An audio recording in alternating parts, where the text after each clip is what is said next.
Sa video na ito mga ka-dreamers, update po tayo sa ating kinukumpuning damo. Itong 3 araw na.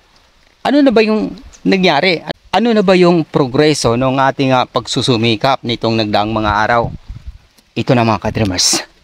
Pinunlaanan ni Mama ng tuluyang mais para sa ating binhi sa hinaharap. Yung variety ng ating mais mga ka-dreamers, ito yung sigi-sigi. Ito sa area na to. Dito sa side na to, kalagitnaan ay yung malagkit na mais. Ayan si Mama sa dulo, kasalukuyang nagdadamo.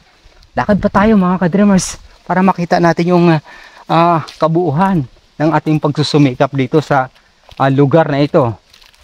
First elevation along the riverside ng aming lupain mga ka-dreamers. Ito. Yan si Mama. Si Mama yung partner ko dito lagi sa ating local farmers, ika nga, na talagang natural. Ano yung ginagawa namin dito sa lugar. Sorry, napakang ko yung mais, sayang. Ayan mga ka-dreamers, lugar na to, ito naman yung yellow corn part na to para sa ating binhi sa hinaharap. Dahil sa hindi pa po tayo talagang nakapagpunla ng malawak na area dito sa lupain na ito mga ka-dreamers para magkaroon tayo ng food supply sa hinaharap. Ang ginagawa namin ngayon ni Mama, binhi lang muna, paghanda. Ito talagang nililinis na habang nagpupunla ako ng niyog. Si Mama naman abala rito sa lugar na ito. At yung area na to hindi pa natin napunlaan, maliban dun sa mga prutas na to. Dito sa area na to, nakahilera papunta doon yung ating papaya dwarf at saka yung rambutan. Ito yung mga rambutan, hinilera natin. Tapos yung ating papaya dwarf, ito mga ka-dreamers. Dahil sa after 1.5 year, yung ating papaya dwarf, tatanggalin natin to at papalitan natin ng durian. Kailangan pa natin mag-nursery sa hinaharap. Meron na tayong binhi para dyan sa durian na yan mga ka-dreamers, para magkaroon tayo ng maayos na punla sa hinaharap.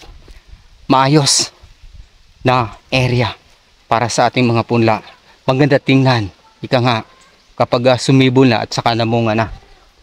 At ito sa area na ito mga ka-dreamers, yan, pagitan. Ito yung nalinis na. At ang kasunod niyan, ito, yung mga ka-dreamers, ito yung ihahanda ko pa sa hinaharap. Halos sa 2 buwan ako dito maglilinis. Papunta dyan sa lugar na yan, sa itaas. Yung mga ka-dreamers, kung mapapansin nyo, napakakapal po talaga ng damo. Yan, halos gumapang na dyan sa mga puno ng niyog. At kung mapapansin nyo ito, area na to, yan, dito yung mga tumubo ng niyog, dito ko kinukuha. Yan, sa kapal ng damo na yan. Ayan mga ka-dreamers, sana kawantay ng Diyos sa hinaharap para sa ating luya farm plantation, para magkaroon tayo ng maayos na binhi sa hinaharap. Binhi lang muna kasi wala tayong puhunan, sapat na puhunan para mag-cultivate na ng mas malawak pa. Kaya po punlaan itong lugar na ito mga ka-dreamers, sa kapatagan na to, yung abuno, ika nga sa Cebuano terminology. Dahil sa, bakit nga ba abuno?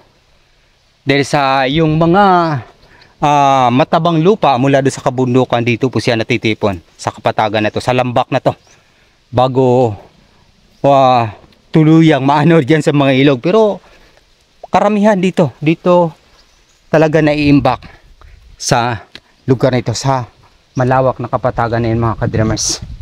Kaya mainam po ito sa luya sa hinaharap. Ang target ko nga dito mga ka-dreamers, allocation ay halos 20 sako yung binhi na kakailanganin natin dito para may cultivate natin itong napakalawak na abuno na sinasabi sa Cebuano terminology. Napakainam sa luya dahil sa yung lupa dito mga ka-dreamers ay buhaghag, may halong buhangin. Hindi po siya maputik kahit na gaano kalakas yung ulan. Hindi po siya maputik sa lupain ito mga ka-dreamers. Kaya kung baguhan ka pa sa aking YouTube channel, Dreams Visions TV. Maaari niyo po akong tulungan sa pamamagitan ng inyong pag-follow at pag-subscribe. Hanggang sa muli, maraming salamat sa pakikinig at pag-subscribe. Papuri sa Diyos, sa ngalan ng Ama, ng Anak, at ng Espiritu Santo. Amen. God bless. Praise God. Thank you, Lord. Isa namang napaka maliwalas na tagumpay sa pamamagitan ng video na ito. Mag-ingat po tayo lagi sa patnubay, biyaya at pagpapala ng Diyos na buhay. God bless.